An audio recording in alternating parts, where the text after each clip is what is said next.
It is the end of 2024. We are 25 years into this new millennium. And most of you, probably the majority of you, were not adults in 1999, but I was. In 1999, we had this thing called Y2K. And basically we thought the world was going to end as we know it. Now it's interesting because at the end of 2024, we're having this really weird stuff going on with these drones, and it's like, could it be UFOs? It's just really some weird things going on. But we are convinced, absolutely convinced the world was going to end in 1999. So here's my 25 years. I'm currently going to be 59 this year, the same age as the Super Bowl. My 25 years of life experience. I am Casey Ann Reynolds, certified personal trainer, life coach in the Nashville area. If you love videos that help you increase your health, wealth, and happiness over the age of 50, you need to subscribe. Please like and please comment below. If you are alive in 1999 and an adult, what were you thinking that year? It was pretty crazy. But anyhow, just a short background story where I was in 1999. Then look at life lessons. 1999, I was living the dream, but it was a nightmare.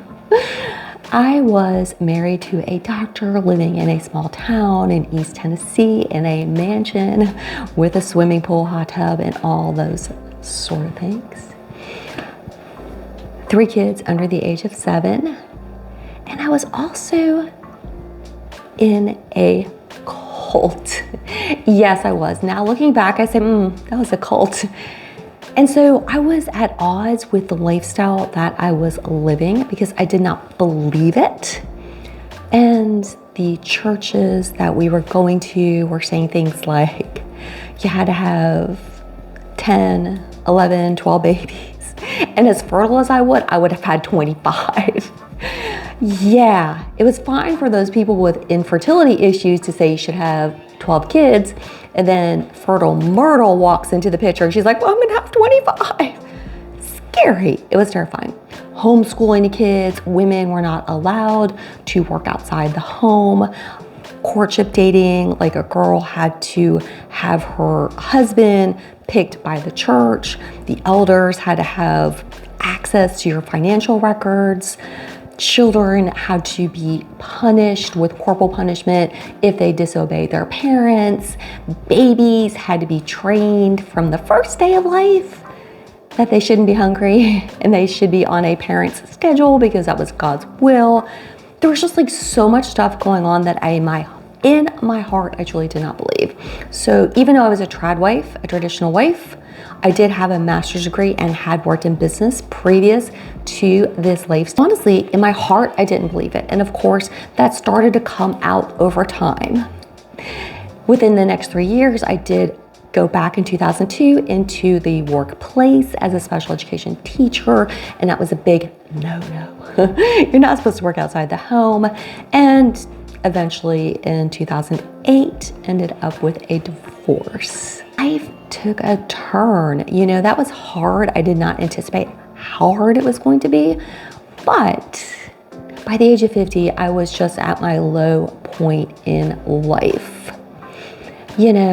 Just being a single mom with no help, no support from family, in a small southern town where the first question everybody asks you is, what high school did you go to? I'm not from here. Oh, okay. I guess we don't need to be your friend.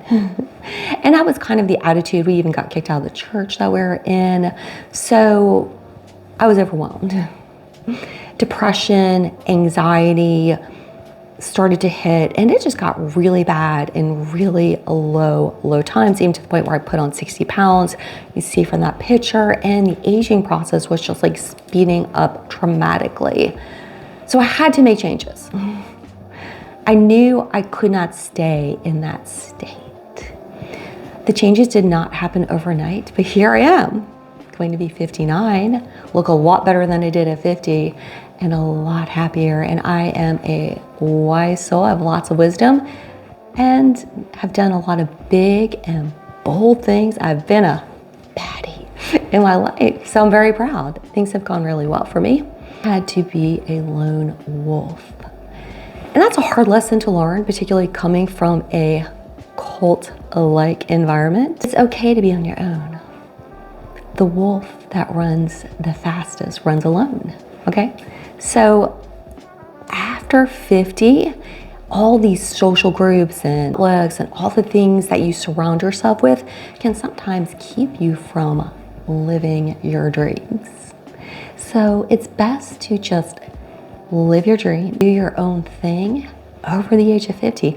I think these groups are great as we're younger, but after a certain point, they're going to kind of weigh you down. You need to pull out your old feathers. So for birds of prey, particularly eagles, which I do love eagles so much, we'll pull out the old flight feathers with their beak because the feather just gets kind of itchy and molty. And they pull it out so that the new feathers can grow in. But if you really examined your life, are there some feathers you need to pull out? Right, you know, maybe you're overspending.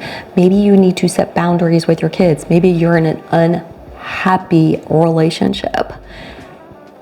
Maybe there's some old feathers that are keeping you from flying. A caterpillar. Alrighty, so what do caterpillars do? They eat and eat and eat. That's all a caterpillar does. It doesn't fly. A caterpillar just eats, it consumes.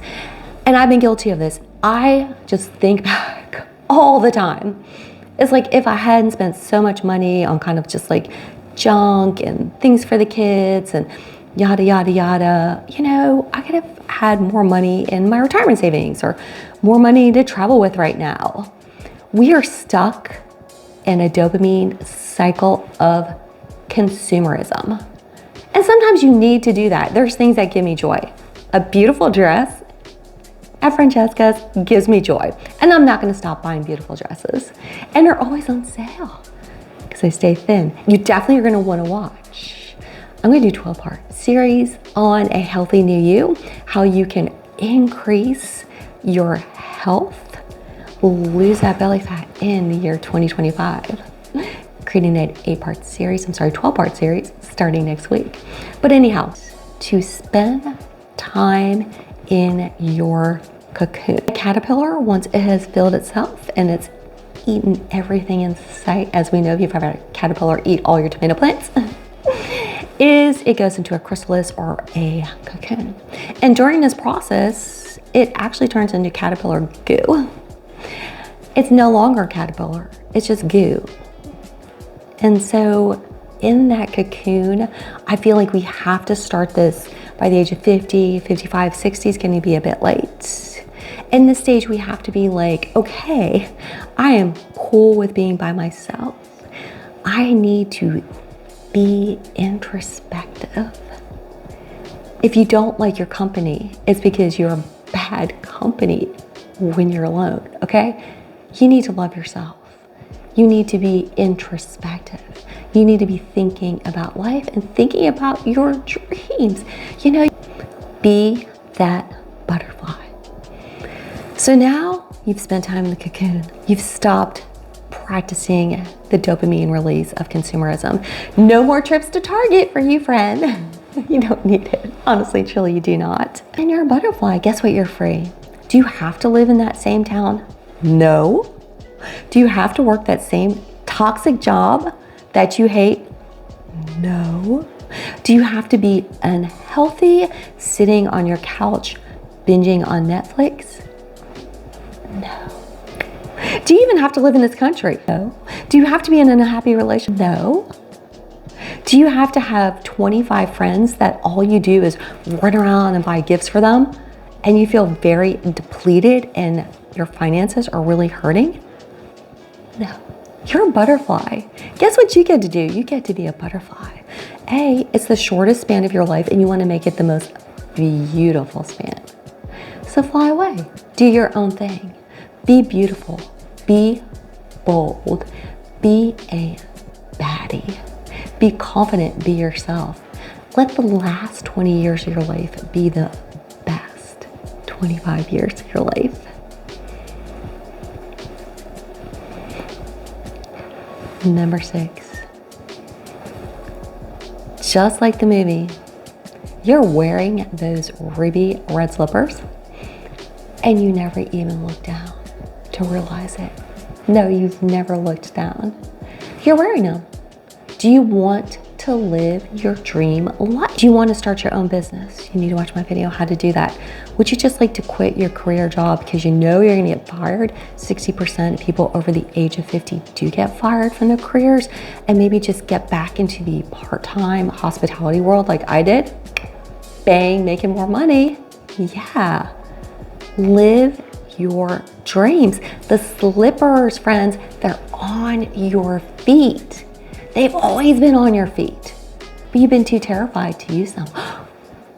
What would people at church think? What would my sister think? Oh, people won't like me. Who cares? You're a lone wolf. You do your own thing. You're a butterfly. You have those slippers. Use those. Use the power for good and fulfill your dreams as your dreams. It's a big concept. I started manifesting about a year or so ago, and amazing things happen. Everybody manifests differently. The law of attraction and such, there's a million videos about it. But for me, you have to be in a spot of peace, calm, and happiness. I could not be a special education teacher with all the stress that entailed and be manifesting. So now I'm in a happy place, and I only manifest on one thing at a time, and I put my energy on that one thing, which is right now growing my YouTube channel so I can grow my coaching business, so I can help people live another 20, 30 years in their best health with their most wealth and maximize faith. One of the sweetest things I ever saw in my life. You know, I work at a luxury hotel, and lots of celebrities come in there all the time. It's sad when I don't recognize them. Oopsie. It's all. And I had this young adult come in with a really bad case of cerebral palsy, and he was using his feet to work his cell phone. Okay, it was amazing. So this was somebody that loved their fate, who really wakes up in the morning and says, hey, I want to be born with cerebral palsy. But yet this man was an inspiration to me to launch my YouTube channel, because I was about ready to give up. At that point, I was completely ready to give up by the pain in our life. Yes, I went through a horrible childhood. Yes, I went through abuse and homelessness and divorce and despair and depression, but it's led me to the point in life where I'm at. So instead of just accepting our fate, we need to love our fate, because it's going to get you on that journey so you can be that butterfly. I hope you love this video. I hope it finds you in a good spot in your life and encouraging you in that year 2025. The world's not going to end. The world will continue on. You're going to continue to grow to be that butterfly, and wishing you peace,